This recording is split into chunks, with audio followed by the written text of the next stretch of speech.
አጋዝያን አንትሙ ከመፀሐይ ይበር። በስመ አብ ወወልድ ወመንፈስ ቅዱስ አሃዱ አምላክ። ሰሙነ ሕማማት እንኳ አምላኽና ጎይታና ኢየሱስ ክርስቶስ ንሰሙነ ሕማማት አብጽሐና። ንጎይታና ናይ ሕማም ናይ ስቃይ ናይ ግፍዒ መከራ ጊዜ ዋላ እኳ እንተኾነ ንዓና ግን መድሓኒትና ናይ ዘለዓለም ሓጎስና ስለ ዝኾነ ክብርን ምስጋናን ንዕኡ ይኹን። ሕማማት ዝብል ሽም መጀመርያ ሃመ ኢሉ ሓመመ ዝብል ትርጉም ኣለዎ። ንሕማም ማለት ሓሚሙ ሕማም በፂሕዎ ከም ወዲ ሰብ ዝሓሙ ዘሎ ማለት ኣይኮነን። እንታይ ደኣ ስቃይ ቃንዛ ግፍዒ ዝበፅሖ ብሰባት እዩ፣ ንሱ እውን ብፍጡሩ ማለት እዩ። እዚ ኸ ንምንታይ ኮይኑ እንተይልና መጀመርያ እግዚኣብሔር ኣምላኽና ንኣዳም ካብ ኩሉ ፍጥረታት ኣኽብሩ ፈጢርዎ እዩ። እዚ ጥራሕ ዘይኮነ ንግበር ሰብአ በኣርአያነ ወበኣምሳሊነ ኢሎም ስላሴ ኣብ ኦሪት ዘፍጥረት ምዕራፍ 1 ቁፅሪ 26 ዘሎ ሃይለ ቃል ከም ዝገልጽ ማለት እዩ። ብሽም እግዚኣብሔር ወይ ከዓ ብናይ እግዚኣብሔር መልክዕን ኣርአያን ተፈጢሩ። ብናይ እግዚኣብሔርን ኣርአያን ምሳሌን ካብቶም 22 ፍጥረታት ዝተፈጠረ ዋላ ሓደ የለን። መላእክቲ እውን ከም እግዚኣብሔር ኣይኮኑ ዝተፈጠሩ፣ ናይ እግዚኣብሔር ኣርአያ ኣይኮኑን። እንታይ ደኣ ወዲ ሰብ ካብ ኩሉ ንላዕሊ ኮይኑ ክቡር ኮይኑ ብኣርአያ ስላሴ ተፈጢሩ ማለት እዩ። ካልኣቶም ፍጥረታት ብገቢር ተፈጠሩ፣ ብገቢር ብነቢብ፣ ንሱ ግን ብተግባር እዩ ተፈጢሩ። ብተግባር እዩ ተፈጢሩ። ብተግባር ማለት ካብ ሓዊ፣ ካብ መሬት፣ ካብ ነፋስ፣ ካብ ኣየር፣ ካብ 4 ባህርያተ ስጋ፣ ካብ 3 ባህርያተ ነፍስ ተፈጢሩ ማለት እዩ። ስለዚ ወዲ ሰብ ማለት ክቡር እዩ። ክቡር ኮይኑ ተፈጢሩ ኣዳም መልክዑ እውን ናይ ስላሴ ኮይኑ፣ ነገር ግን ኣይትብላዕ ዝተባሃለ ዕፀ በለስ ስለ ዝበልዐ ናብ ሞት ናይ ሞት ወሪሱ ማለት እዩ። ወይ ከዓ ተዋሂብዎ ተፈሪድሉ ዓመተ ኩነኔ፣ ዓመተ ፍዳ፣ ዓመተ ግፍዕ፣ ዓመተ ጽልመት ኮይንዎ ናይ ጸልማት፣ ናይ ኩነኔ፣ ናይ ስቃይ ዘመን ኮይንዎ ንመን? ንኣዳም። ነዚ ከዓ ነዚ ካሕሳ ከይትበልዕ ካብ ኩሉ ነገራት፣ ካብ ኩሉ ፍጥረት፣ ካብ ኩሉ ኣብ ገነት ዘሎ እፀዋት ሙሉእ ከም ድልየቱ እንስሳ ዋላ ይኹን ኩሉ ነገር ንኣዳም ተፈጢሩ። እንስሳት ንኣዳም ንክግዝኦ፣ መላእክቲ እውን ናይ ኣዳም ኣገልገልቲ ነይሮም። ኣጠቓላይ ኣብ ዓለም ዘሎ እንስሳ ሽም ዘውፀሉ ኣዳም ነይሩ። ኣብ ኣዳም ይሰግዱ ነይሮም። ብላ እምኔነ ይብልዎ ነይሮም። ካብኣና ሓደ ሓሪድካ ብልዐና እናበሉ ንኣዳም ናይ ፀጋ ስግደት እውን ይሰግዱ ነይሮም። መላእክቲ እውን እናመፁ ይእዘዙ ነይሮም። ነገር ግን እዚ ኩሉ ተገልቢጡ ክሳራ በፂሕዎ ኣዳም። ብመን ክሳራ? ብባዕሉ ብሄዋን ሰበይቱ ክሳራ በፂሕዎ። እዚ ክሳራ ዝበፅሖ ወይ ከዓ ውድቀት ዝበፅሖ ጎይታኡ ዝሃቦ ትእዛዝ ብምፍራሱ እዩ። ከይተበልዕ ተባሂሉ፣ ነገር ግን ዓይኑ እናርአየ በሊዑ፣ ሕጊ ስዒሩ፣ ሕጊ ንዒቑ፣ ስልጣን ክረክብ፣ ዝሐሸ ስልጣን ክረክብ።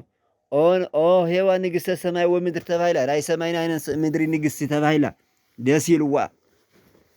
ካብቲ ዝነበረቶ ንላዕሊ እንደገና ስልጣን ክትረክብ ልዕሊ እግዚኣብሔር ክትኸውን ተስፋ ገይራ ነይራ። ነገር ግን ውድቀት ኮይኑ፣ ነገር ግን ናይ ጸልመት ግዜ ኮይንዎም፣ ነገር ግን ብርሃን ለይብሶም እናሃለዉ ብርሃነ መለኮት ናይ ጎይታና ኢየሱስ ክርስቶስ ብርሃን ለይብሶም እናሃለዉ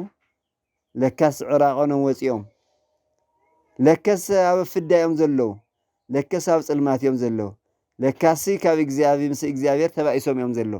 ለካሲ ካብታ ዝፈትውዋ ገነት ካብ ገነት ተባሪሮም እዮም ዘሎ ስለዚ አዳም ታይ ይገብር ኣለዎ መስዋዕት ክስውእ ኣለዎ ከይክሕሳ ኣለዎ ማለት እዩ ካሕሳ ግን ካበይ ከምፅእ ከመይ ዓይነት ታይ ስለዚ እዚ ጎይታ ካብ ጓልጓልካ ተወሊደ ከድሕነካ ዝብል ሃይለ ቃል ተናጊርዎ እዚ ሃይለ ቃል እግዚአብሔር ኢየሱ ቃሉ ስለ ዘይሕሱ ብታስተብሃለት ዕለታ ግዲ ክኸውን ስለ ዘለዎ ማለት እዩ እዚ ዕለቱ ብቃሉ እውን ድሓን ክብሎ ክኽእል ነገር ግን ግፍዕን መከራን ተቐቢሉ አርአያ ምሳሌ ንክኸውን ማለት እዩ ተዋሂዱ እንደገና ዝበለፀ ካብቲ ናይ ቀደም ከዓ ዝበለፀ አቦታት ታይውልስ ፈጣሪ ካብቲ ፍጥረታት ዝሰርሖሲ ዳግም ካብ ድንግል ማርያም ተወሊዱ ሰብ ዝኾኖ ይብልፅ እጹብ እዩ ናይ ጎይታ ስራሕ ብጣዕሚ እጹብ ዘብሎ ከዓ ዝበለፀ እዚ እዩ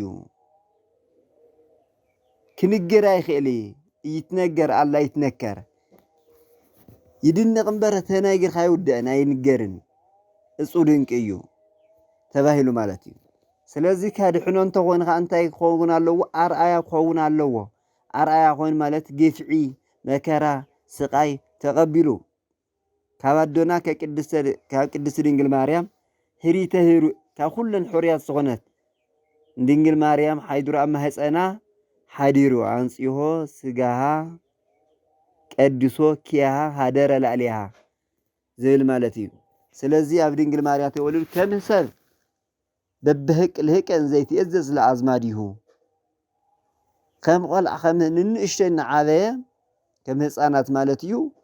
እናዓበየ ገና ካብ ህፃንነት እናተሰደደ ናብ ግብፂ ተሰዲዱ ብዙሕ ግፍዒ ተቐቢሉ ኣብዚ ሕዚ ሰዓት ዘለናዮ ሰሙነ ሕማማት ዝበሃል ከዓ እንታይ እዩ ናይ ሰሙነ ሕማማት ናይ ሕማም ማለት ሕማም ሓደ ሕማም ስቃይ ማለት እዩ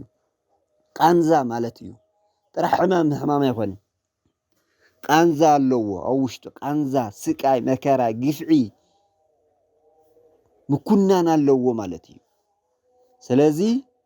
ካብ ዕለተ ሰኒ ጀሚሩ ክሳብ ዕለተ ዓርቢ ናይ ስቃያት ናይ ሕማማት ግዜ እዩ ሕማም ዝነበረ ሕማማት ክበዝሕ ከሎ ማለት እዩ ንኣብነት ኣብዚ ሕማም ዝንብሎ እንታይ እዩ ግፍዒ ኣሎ ብሓለንግ ምውቃዕ ኣሎ ምፅራፍ ኣሎ ምራቅ እንተፋል ምባል ኣሎ ምኽሪ ኣሎ ሓሰት ኣሎ ምውንጀል ኣሎ ካብ ዜሮ ተላዒልካ ብሓሰት ብኔጌቲቭ ዘይበሎ ሕሙማን ፈውሱ ስለ ዘድሐኖም ናይ ቤተ መቅደስ ንዋያት በትኑ ቤተ ጸሎት ስለ ዝበለ ጥራሕ ስለዚ ናይ ሓሶት ናይ ምኽሪ አጠቃላይ ናይ ስቃያት ግዜ ነይሩ ማለት እዩ ስለዚ ኣብዚ ሕማማት እዚ እንታይ እዩ ዝንበቡ ካብ ነቢያት ሒዞም ክሳብ ብሉይ ክዳን ይንበቡ ማለት እዩ መጽሓፍቲ ናይ መጽሓፍቲ ምንባብ ግዜ እዩ እዚ እንታይ ነቢያት ዝተነበይዎ ክውለድ እዩ ክጥመቕ እዩ ክጾም እዩ ክግረፍ እዩ ክስቀል እዩ እናበሉ ዝተናገርዎ ቅድሚ ገና ቅድሚ 500 ዓለም 500 ዓመተ ዓለም ማለት እዩ ቅድሚ ሒዞም ዝተናገርዎ ትንቢት ምስ ናይ እዋኑ ኣብ ትክክል ውዕሉ ማለት እዩ ምክንያቱ ደራሲው መጽሓፍ ቅዱስ ናይ መጽሓፍ ቅዱስ ደራሲ መንፈስ ቅዱስ እዩ ቢቶም ነቢያት ኣብ ልዕልቶም ነቢያት ተናጊሩ ራእይ እናተረአዮም እምበር ከም ተራ ሰብ ተነቢይዎ ዘይፍጸም ኣይኮነን ወይ ከዓ ከም ናይ ዘመኑ ነቢያት ዝበሃሉ ብስምዒት ወይ ከዓ ንገንዘብ ወይ ከዓ ንኻልእ ጥቕሚ ዝናገርዎ ኣይኮነን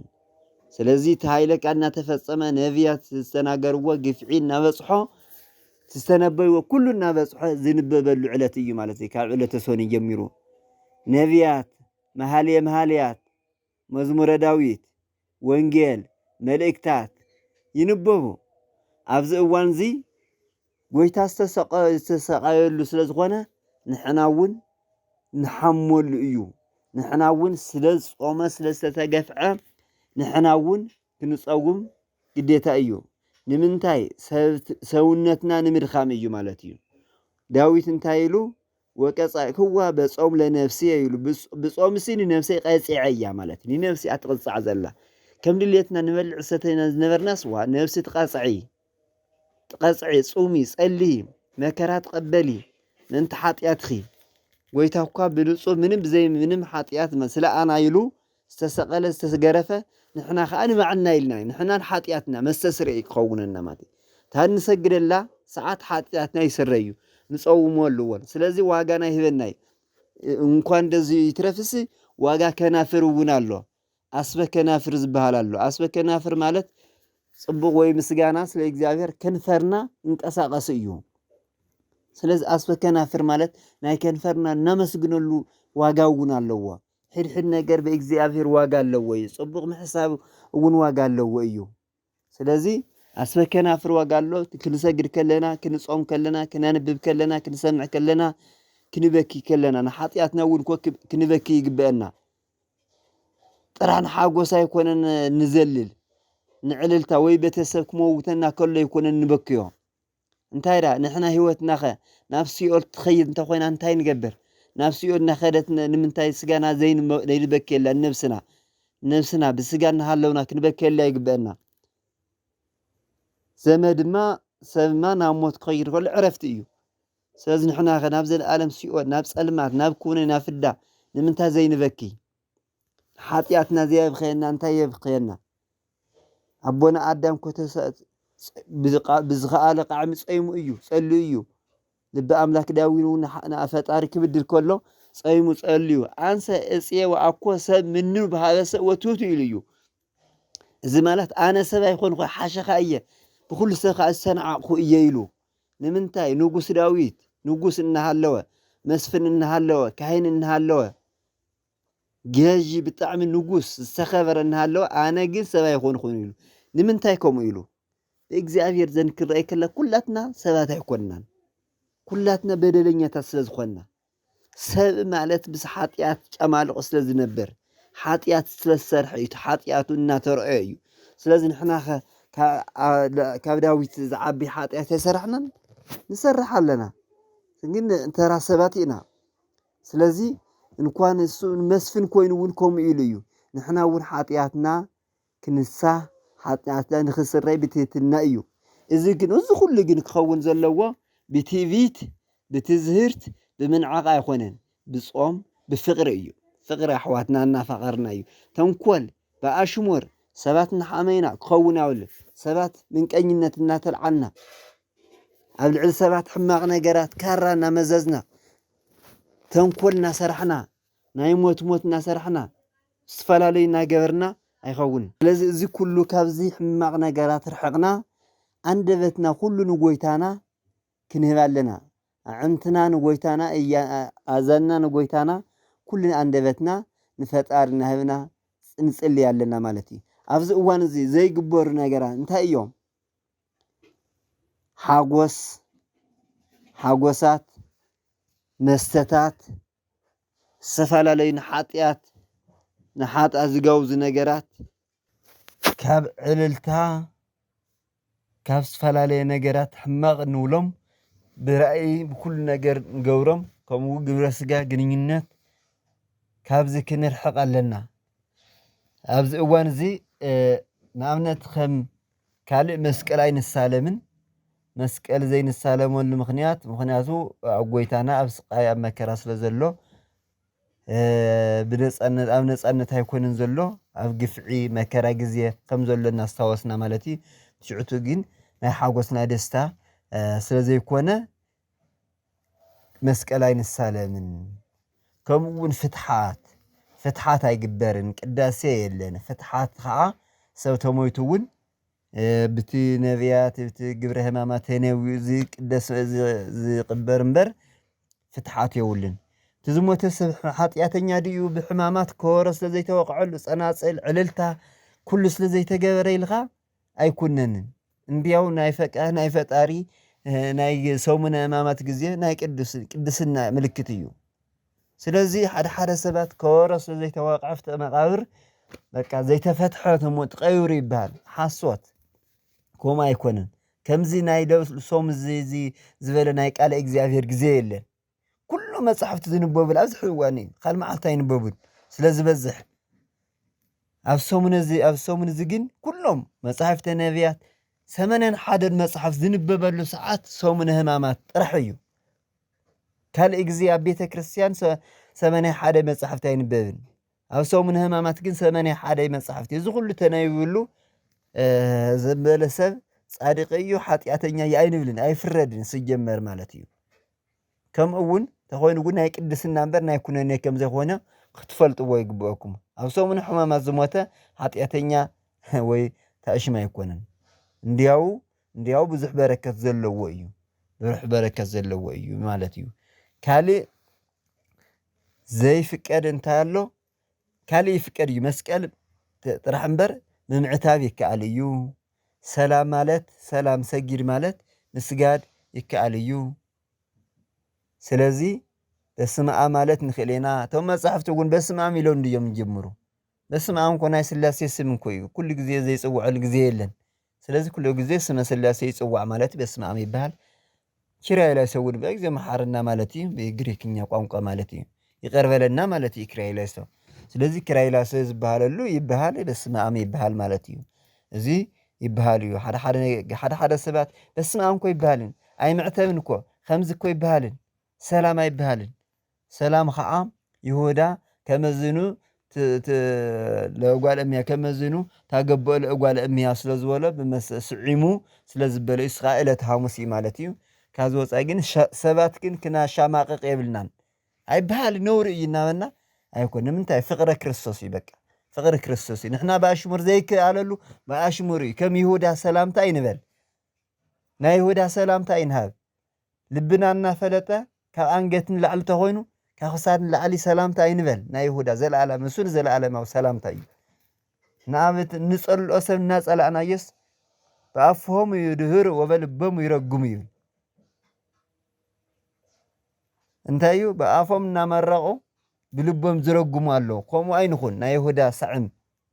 ስለዚ ውሽጥናና ሕማቕና ሰርሐ ከንፈርና ኤድና ሰላምታ ይንሃብ እዚ ሕማቕ እዩ ጎይታ ዘይፈጠ ስለዚ ፍቅሪ ክኸውን ኣለዎ ውሽጥና ሕማቕ ኣይንስራሕ ካብዚ ወፃኢ ግን ዕለተ ሐሙስ ሰላም ኣይበሃልን ካልእ ስግደት ብዛዕባ ስግደት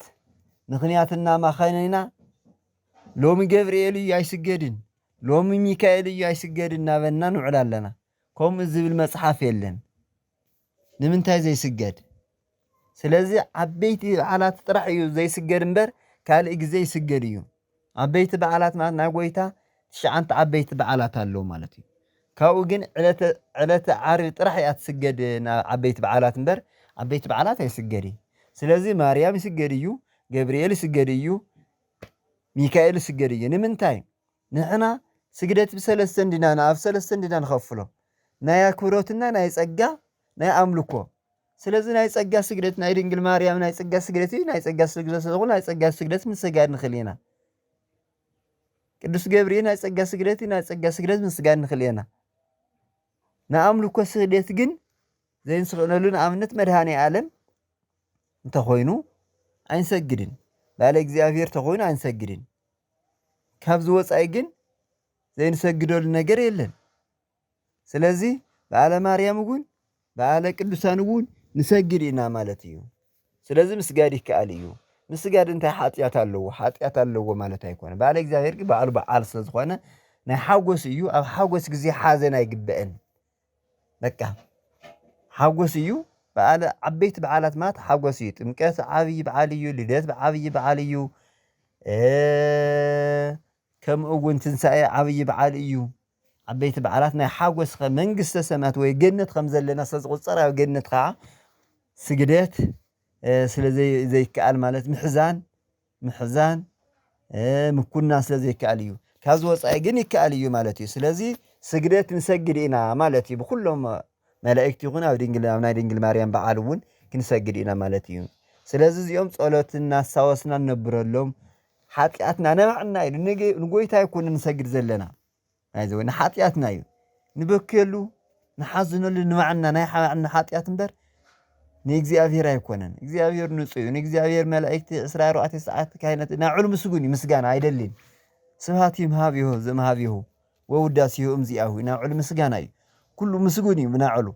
نحنا أنت معنا أنا نمسجن زلنا سلازين معنا نمسجن تقولنا نبخينا حاتياتنا الناس تسريلو كاف حماق تنكل كاف حناق شرحن تقطبنا بنصه لبنا نقويتانا تلمنا يقبلنا مالتيو أب جزء أب جنة من قصة سمات خايا ورسنا سلازي زي ويتانا زجوره كله نحنا نخنقبر أيو أمبا كنتم قالتكو ويتا حدا جزية أدحننا أيو إلنا كوف كن بالنخلينا أول حننا نصر حدا جزية تساقيلو أدحننا أيو نحنا قلنا حاتياتنا بزح جزية نسكال لنا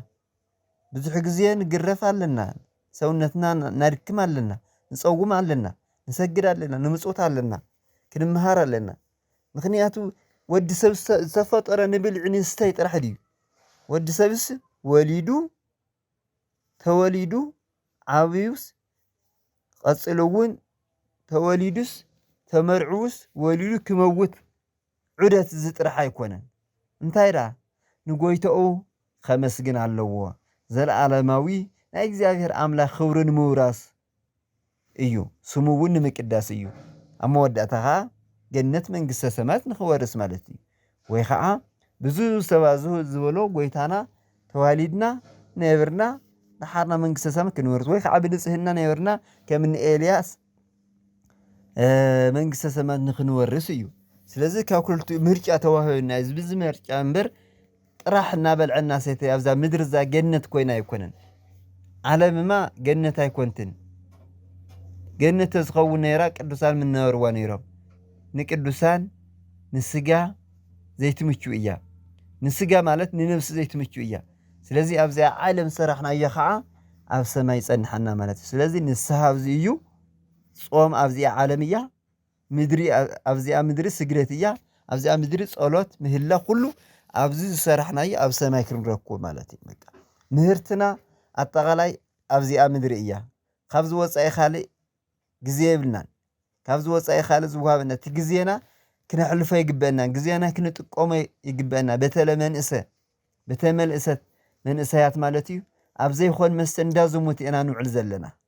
ንምንታይ ይኸውን ፈጣርኻ ብወጣ ንእስነትካ ፈጣርካ ሓስብ ኮይልዎ እዩ ንምንታይ ዝይብሉ ምክንያቱ ግዜ እናሃለወካ ኢኻ ንሳት ኣቱይ ድሓርኻ ወጣትነት ተዘይ ኣብ መንእሰይነት እዋን ንፈጣርና ተዘይ መስግና ድሓር ሞተ መፂናኸ ድኻም ተመፂናኸ ሕማም ተመፂናኸ ካብኡ ድሓር ዘሎ ውላድ ብዙሕ ነገራት ኣሎ ማለት ዘይንኽእል ስለዚ እታ ግዜና ንጥቀማ ማለት ኣብ መንእስነትና ግዜ እያ ኣብዚ እዋን ግዜ ቤተሰብና ኩሉ ንቤተሰብና ምክር ንሰምዐሉ ንጎይታና ፈጣሪ ትእዛዝ ንሰምዐሉ እዋን እዩ ስለዚ እዚኣ ነብስና ሕጉስቲ እያ ትኸውን ብዙሕ ቀለብ ናይ ህይወት ቀለብ ትረክብላ ማለት እዩ ስለዚ ኣብዚ ኣስዩምን እዚኣስ ናይ በረከት ኢና ንስጋና ሕማም እዩ ንስጋና ረሓብ እዩ ጨጓራ ይልዓለና ርእስና ይሕመና በተለይ ብሱስ ተጸመድና ቡና ንብል ብንግሆ ቡና እናበና ንረፍድ ክሳብ ሰዓት ሕማም ይኸውነና ነፍስና ግን ሕጉስ እያ ስለዚ ሞታ ለነፍስ ርሂቅም እግዚአብሔር ከም ዝበሎ ናይ ነፍሲ ሞትስ ካብ እግዚአብሔር ምርሓቅ ከም ዝበሎ ነፍስና ካብ እግዚአብሔር ካብ ጸሎት እዚ ተርሕቃ ምውት እያ ምስ እግዚአብሔር ተኮይና ከዓ እዚ ስግደት እዚ ጾም ዝግን ዝተተከታተላ ከዓ ህያውት እያ ማለት ዘለዓለማ ሕጉስ እያ ማለት እዩ ስለዚ ነፍስና ሕጉስ ንክንገብራ ክንጽሊ ክንጸውም ኣለና ሕማማቱ ክንሳተፍ ኣለና ኣብ መስቀል ተሸክሙ ኣብዚ መስቀል ተሰቅሉ ዝኸፈለ ስቃይ ብዙሕ እዩ ውዕለታ ክወሃባ ይንኽእል ንሕና ግን ብምስጋና ኣና ውዕለታ ክንህቦ እምበር ንዑ ብጣዕሚ ዓብይ ስቃይ ነይሩ ዓብይ ሓዘን ነይሩ 666 ግርፋት እናገረፉ እንቱፍ እናበሉ ኣድህር ርእሰከ እናበሉ እናጸረፍዎ ንባዕልኻ እስኪድሕን ወዮ ጎይታ ወዮ ንጉሰ ሰማይ ወምድር እናበሉ እናቀለዱ ብዙሕ ግፍዕየ ሰቂይዎ ነበሩ ናብ ድሕሪት ናብ ቅድሚት እናጎተቱ ኣክሊሎ ሶክ እናደፍኡ ኣሜከር ሃሞት ከርቤ እናስተይዎ ብጣዕሚ መሪር ዝኾነ እንኳን ንምስታይ ንክትቐርቦ ደስ ዘይብል እናስተይዎ ስተይ እናበልዎ መኑ ኮርኣከ መን ከወቅዐካ እናበሉ ዓይኒ ዝሃበ ዓይኒ ከም ዘይብሉ እዝኒ ዝፈጠረ እዝኒ ከም ዘይብሉ ኣፍ ዝፈጠረ ኣፍ ከም ዘይብሉ ከም ዘይናገር ከም ዘይሰምዕ ከም ዘይርእዮም ኣእዝናኖም ደንድኑ ልቦም ደንድኑ ሰውነቶም ደንድኑ ኣጠቃላይ ሙሉእ ኣእምሮኦም ደንቁሩ እዚ ኩሉ ተኣምር እናሰርሐ ኣጻብዕቲ ብዙሓት ተኣምራት ዝሰርሐ ኣጻብዕቲ ዓይነ ስውራን ዘብረት ኣጻብዕቲ ፀማማት ዝፀመሙ ዝፈወሰት ዘድሐነት ኣእዳው ብችንካር ተኣይስሩ ህየንተ ሰናይ ፈደይዎ እኪተ ህየንተ ሰናይ ፈደይኒ እኪተ ኢሉ ክንዲ ጽቡቕ ሕማቕ መለስሉ ርሑባን ዘብልዐ ጽሙኣን ዘስተየ ሰበደሉ ዝኸሓሰ ሰኣሰሩ ዘፍትሐ ዝሞቱ ዘንስአ ጎይታ ንዕኑ እዛ ይግብኦ ነይሩ ነገር ግን ኮይኑ ተገፊዑ ተሰቂሉ ስለዚ ንሕና ንኽእላ እንታይ እያ መከራኡ ምስዋስ እዩ ኣዎ ጎይታይ ስለ ኣነ ኢልካ ኢኻ ተሰቂልካ ኣብ ቀራንዮ እሞ ይቅር በለለይ ሓጢኣተይ ኣስተስርየለይ ስግደተይ ተቀበለለይ ጸሎተይ ተቀበለለይ ምጽዋተይ ተቀበለለይ ይቅር በለኒ እናበልና ሓጢኣትና ክናስተስሪ ኣለና ምክንያቱ ብብሕድሕድ ደቃይቅን ሰከንድን ሓጢኣት እናሰራሕና ኢና ንውዕል ሓጢኣት ብሰለስተ ዓይነት ይስራሕ ብነቢብ ብሃልዮ በገቢር ብምሕሳብ ብምንጋር ብተግባር ስለዚ ሕማቕ ንርኢ ሕማቕ ብምርኣይ ሕማቕ ንሰርሕ ብሓሳብና እውን ሰብ ንቐትል ብምንጋር እውን ሰብ ነቐይም ብተግባር ከዓ ከምኡ ዝበደለ ሓጢኣት ዝበኣሰ ሓጢኣት ንሰርሕ ስለዚ እዚ ኩሉ ሓጢኣት ዝገበርናዮ ይቅር በሎም እናበልና ይቅር በለና እናበልና ኢና ሓጢኣትና ዝስረየልና ማለት እዩ ስለዚ እዚ በደልና ስለ ዝኾነ እዩ በደልና ይቅር በለና ዝገበርካዮ ቀራንዮ ከዓ ኣይንርስዖን ኢና ዘለኣለማዊ ብዘለኣለም ከዓ ንዝክሮ ኢና ካብኡ ቀፅሉ ከዓ ስጋ ወዶም ዘለኣለማዊ ዝሃበና እውን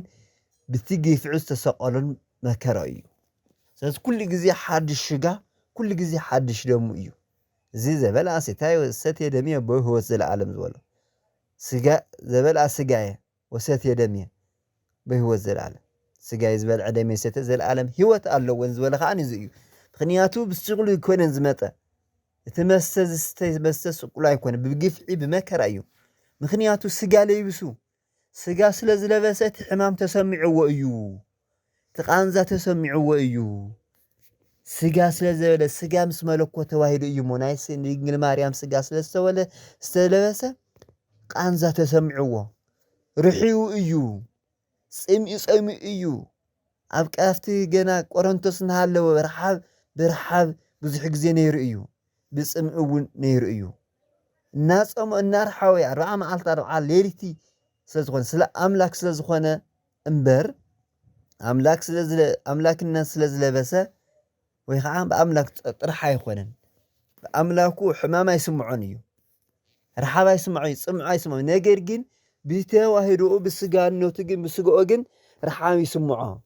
ምክንያቱ ሰብ ኣምላክ ስለዝኾነ ስለዚ ርሒብዎ እዩ ፀሚእዎ እዩ ሕማም ተሰሚዕዎ እዩ መከራ ተሰሚዕዎ እዩ ግፍዕ ተሰሚዕዎ እዩ እዚ ኩሉ ተሰሚዕዎ ምእንተ ኣና ግን ተቐቢሉ ንዓና ዓብይ ትምህርቲ እዩ ንዓና ዓብይ ኣርኣያ እዩ እንተን ኣሰብኳሲ ዓርስና ንኽእለሉ ንሰብ ንኸይንብድለ ኣምህርና እዩ ንኸይንቐኒእ እኳ ደኣስ ትርፊ ነገር ንሰብ ንኽንሰርሕ ንዓና ተሰቂሉ ንሕና ኸ ንመን ኢና ንስቀል ንዓና እኳ ዘይንስቀል ንሓጢኣትና ንካልኣይ ንከውን ቅዱሳን እኮ ካድሑና ይኽኣሉ ንባዕላቶም እውን ኣብ መድሓን ዘድልዮም ዓርሶም እውን ካድሑና ይኽኣሉን ስለዚ እንታይ ደኣ ብናይ እግዚኣብሔር ቸርነት ርሕራሕየ ምድሓን ነገር ግን ካብቲ ኩሉ ዝሃበና ትእዛዝ ወፃኢ ክንወፅእ የብልናን ካብ ሕጉን ካብ ስርዓቱን ክንወፅእ የብልናን እዚ ዝሃበና እግዚኣብሔር ኣምላኽና ዝተባረኸ ዝተቐደሰ ይኹን መብዛሕትኦም ኣብያተ ክርስቲያናት ኦርቶዶክስ ናይ ጎይታ ስቃይን መከራን ይዝክራ እየን ካብ ዝወፅኦ ዘለዉ ግን ብናይ ጎይታ መስቀል ዝቅልዱ እዮም ብናይ ጎይታ መስቀል ዘሽፉ እዮም ብናይ ጎይታ መስቀል ሓጢአት ዝሰርሑ እዮም እዚኦም ክርስቲያን ክበሃል ኣይክእሉን ናይ ጎይታ ክርስቶስ ዘይኽተል ሰብ ወይ ከዓ ተቋም ክርስቲያን ክበሃል ኣይግበአን ናይ ጎይታ ዝሰርሖ ግን ዝሰርሐ እዩ ክርስቲያን ዝበሃል እዚ ከዓ ብከንፈር ብመልሓስ ጥራሕ ኣይኮነን ብተግባር ግን ዝሰርሖ ብፁዕ ወቅዱስ እዩ ጎይታና መድሓንትና ኢየሱስ ክርስቶስ ዘምሃረና ክብርን ምስጋናን ንዑ ይኹን ናብ ብርሃነ መስቀሉ ናብ ብርሃነ ትንሣኤው ከዓ ብሰላም ያብጽሐና ወስብሐት ለእግዚአብሔር አሜን አጋዝያን